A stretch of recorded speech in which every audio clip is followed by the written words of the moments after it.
Chelsea must sack Pochettino, but guys, make sure you like the video. Make sure you subscribe to the channel. Let's get to 1,000 likes, and we're gonna talk all things Chelsea. Listen, I support this club here, who's been rubbish for the past 10 years since Alex Ferguson left. But Chelsea is a problem that maybe people are not talking about enough. See, I grew up on Roman Abramovich, a owner who was demanding success, whether he sacked 1,000 coaches by December or whether he gave people a 3, 4 year plan. But what we're seeing from this new age Chelsea, this new gen Chelsea, if you would call it, is a complete, utter disaster. As you all know, the new owners right now are led by a consortium of investors. LA Dodgers, Todd Bowley, and a private equity giant, Clear Lake Capital, who is owned by Begdad Egg Bally. So they've come into the football club for the past 2 years now, and it has been an utter disaster. Last season, I think they finished 12th in the league, 44 points. Now they're languishing in 11th. One position change. And it is very, very damaging. Pochettino must be sacked, but they need to fix the club from top to bottom. It is a mess. What they're doing in terms of contracts for me don't make sense. The recruitment has been absolutely appalling. Half of their team is in Strasbourg, half of their team nobody knows of. It's like they're playing football monopoly. Seriously, guys, they are literally playing football manager in real life. I don't know what this guy and what their recruitment strategy is, yeah.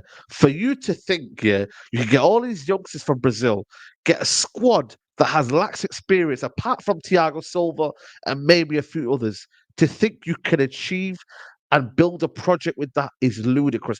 This Premier League is unforgiving. When I looked at their Premier League project and I look at what they've done since they come here, they've actually got some smart signings. But when you piece it together, it's a complete disaster. There are some good players there. Enzo Fernandez, I wanted, Caicedo. But it feels like it's a scattercut approach. It feels like there's no emphasis on kind of a long term. I don't know. It just feels like what is the plan for the manager that comes in when you've got so many players to deal with? And sometimes I feel like to myself, I do feel sorry for Pochettino. I did feel sorry for Graham Potter because it's like, how do you manage so many people and keep them happy? You know what I'm saying to you? It's like a cover teacher coming into a classroom and they've had so many kind of examples of teaching from the other teacher, and it's made it so easy for them to feel comfortable within the classroom and to learn. A new guy comes in, and it's like, well, what do I do here? What happens? What goes on here? When it goes wrong, who do I then speak to? And it feels like Todd Bowley and Ed Bally have just thrown everything onto these managers and expected them to fix it. This is a big, big problem. Chelsea Football Club have not won a title since 2017. Do people actually realize that? Do people actually realize that? They have not won a Premier League since 2017. They don't look like they're going to get anywhere. There's 2 seasons in a row where they might not even get Champions League football. Yes, they are doing this amortization and they're selling well. One thing they are doing though is selling well, but how much more can you get rid of? You know what I'm saying? People might want to stay on their contracts. I look at Cole Palmer signing, very, very good. And Kunku, very, very good, provided he's not injury prone and whatnot. But there are some good signings, but also Mudrick, really? You know, I still think a lot of the signings that they bought in have been a bit dross, and they probably will get rid of them in the next 2 to 3 years.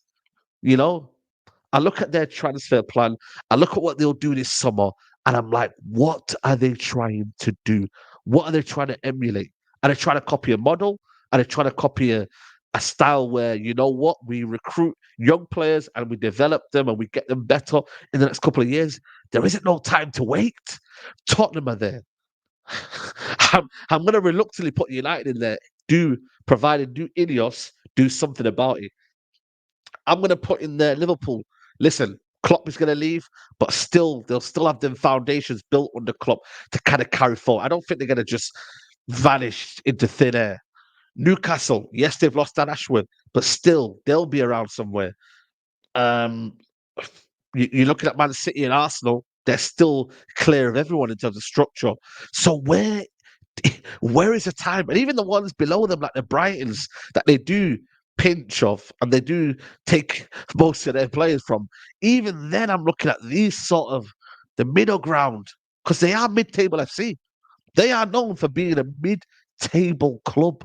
So if you don't sort this out right now, when are you going to sort this out? Seriously. And I actually do like.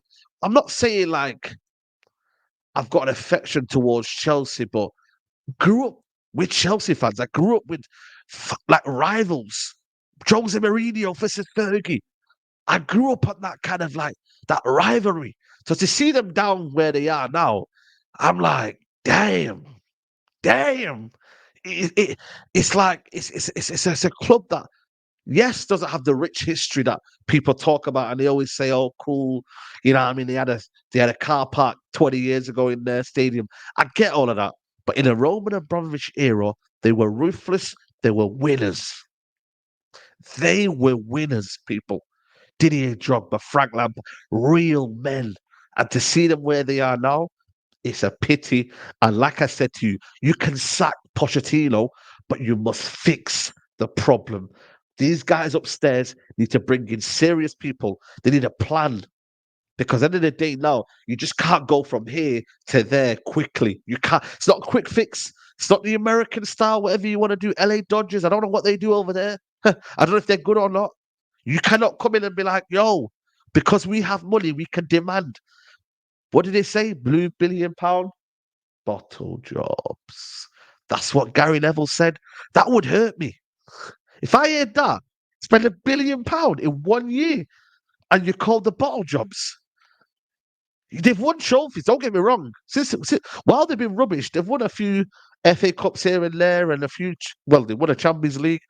But ultimately, the bread and butter of the Premier League, they are falling behind. Guys, let me know what you think in the comments below. Please subscribe to the channel if you're new. Channel reached 90K. Let me know if you want to see other videos. Comment down below any other videos you want me to highlight and talk about. And yeah, I've been Saeed TV, and I'll see you soon. Take care. Bye-bye. Peace.